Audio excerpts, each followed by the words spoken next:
Hi, my name is Mark Biernat. I'm a monetary economist. In this video, I want to talk about specifically values, political actions in relation to Russia, United States, and Ukraine. And when I say values, I'm going to be talking in a classical sense and how this relates. We want all peace in the world and to make the world a better place. And one of the ways to do that is to have peace in your own mind, right? You have to start with peace in your own mind so you're not all discombobulated by the emotions of others. You don't want to go down the dark side because the dark side feeds off this fear, anxiety, and negative emotions, frustration. You want to be, as I said, steadfast in peace in your mind. And a way to do that is put this into a conceptual framework, which you can subsequently hang facts and data and understand what is going on from a moral and geopolitical basis with Russia, United States, and Ukraine. First thing is we're going to talk about values. In the Platonic sense, we know that there's individual values of truth, goodness, and beauty. And Plato says, believe it or not, truth is the greatest value for the individual, even above goodness. And that's beyond the scope of this conversation. And for a nation state, it is justice, equality, and freedom. And believe it or not freedom, but justice is the ultimate good. Yet new philosophers have argued that loyalty is the greatest good of all.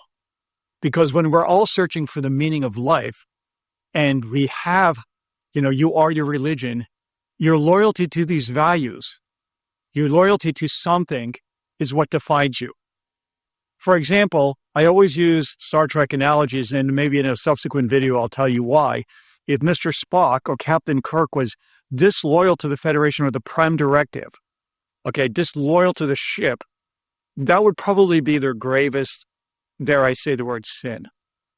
And now let's talk about this in this context of political loyalty.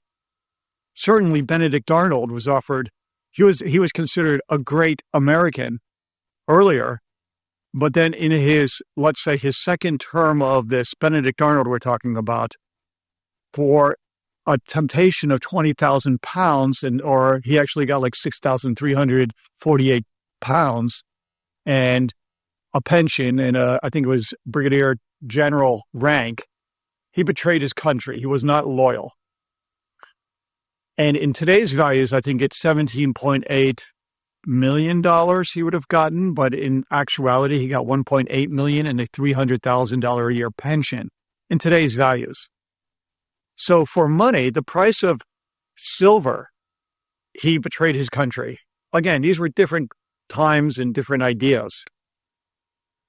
And I'm not saying or suggesting that anybody today in power for money is betraying their country. But let's talk about this. In Dante's Inferno, his Divine Comedy, his Inferno, he talked about the different levels of hell. And hell is not something that God inflicts on people. It's really a separation from the source of all love. And on the top, it's lust is on the top, believe it or not, which means it's inordinate or misdirected love. So a lot of you guys are probably breathing some sigh of relief. On the bottom are people who are traitors and disloyal. And there's multiple levels of loyalty and disloyalty. And it's interesting to note that in all the other levels of Dante's vision, it was debatable if he really had a vision. It was more probably a literary metaphor, but often people think he's divinely, not like, some of the saints who are visionaries, divinely inspired.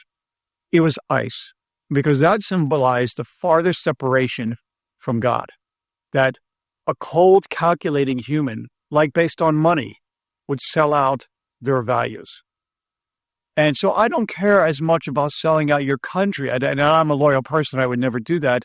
But the values which they represent, like in my countries, freedom, justice for all, liberty.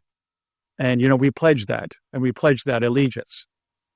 So when you betray these values, your country, you're betraying really these values.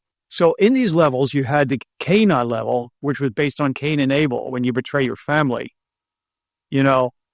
The Polish have the expression, the family only looks good in the picture. So I'm not talking about the extreme family squabbles we have, and we all have them. I'm probably the black sheep of my family. That's something different. And then you have a different type. I think it was called the Athesia betrayal. That was like geopolitical betrayal, and it's a reference to Troy. Then you had the Potolamia betrayal. I'm butchering these names, but bear with me. And that was when you are an honored guest at somebody's table and you betray them. But the lowest was the Judas level called. And that is obviously reference to Judas. For money, he betrayed his ultimate value, which was found in the Lord.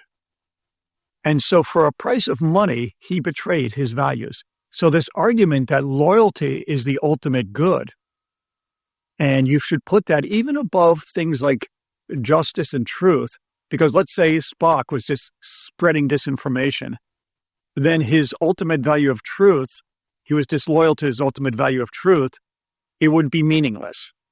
So when a particular geopolitical figure spreads disinformation, that is not loyalty to one's values.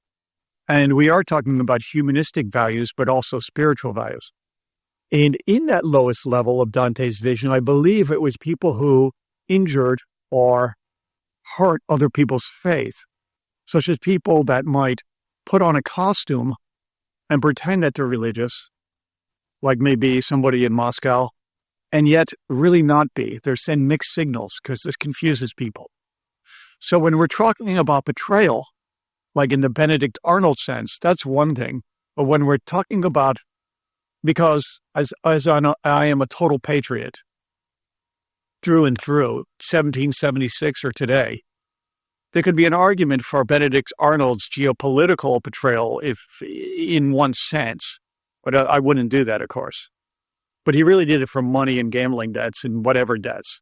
So if a person has, let's say, a lot of debt, I don't know, $1.8 billion of debt or whatever, and for a sum of, let's say, I've heard numbers like 50 billion or more, betrays their loyalty to their country, which is an embodiment of freedom and loyalty, that in one sense is a betrayal of humanity.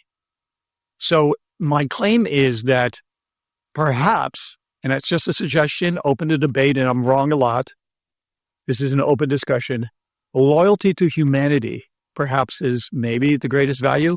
And within that humanity, I include spiritual values because I believe, my religion is and humanism and religion don't cancel themselves out, but they lift themselves up in the triple sense Hegelian work to a higher level.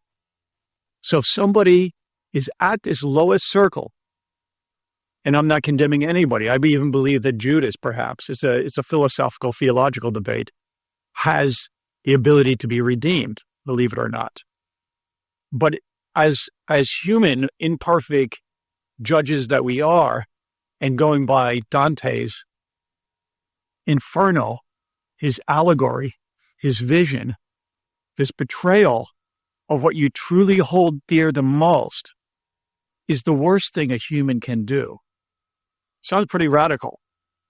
So when we have this turmoil we hear on the news and we hear in the world, we have to ask ourselves, what if we just substituted the word Ukraine for liberty? Because Ukraine is fighting for its liberty.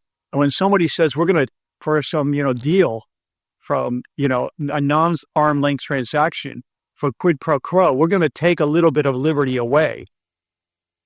That's what we're really saying. We don't want to help liberty. That's what we're really saying if you substitute the word Ukraine for liberty. So every sentence you hear a politician argue and use the word Ukraine, just interject liberty, because that's what they're fighting for, freedom. They just want to live their lives. Let me know if you think, and Virgil and Beatrice was the guide and guiding them through this inferno. If you think that loyalty and betrayal, in relation to Russia, Ukraine, and the United States is in relation to morality and goodness and justice and truth is a relevant topic of conversation. Because, again, my claim is loyalty. You're the embodiment of your beliefs and systems, and it's what makes you live a meaningful life. It is loyalty to these values, perhaps, and I only say perhaps because we don't know, that we're judged, if we're judged at all. So have a great day. Try to relax through these dark times and know that light does win over darkness. Sometimes we just have to be patient. My name is Mark Biernat. I'm a monetary economist. Have a beautiful day. Thank you very much.